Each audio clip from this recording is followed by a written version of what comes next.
Šajā video apskatīsim, kā vienu produktu sadalīt vairākās daļās, kā arī kā sadalīt rēķinu pa daļām.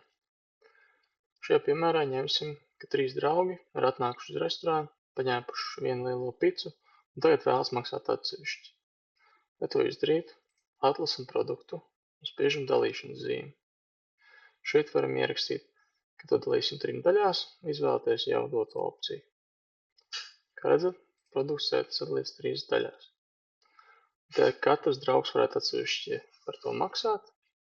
Atlasām otro produktu, spiežam num un rakstam klientu numuru 2.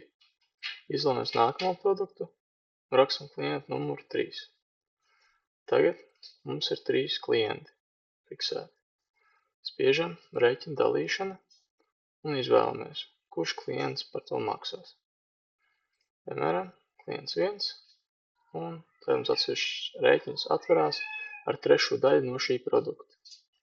Vēlāk attiecīgi varam spiest, vai klients maksā bankas karti, skaidrā naudā vai kā savādāk.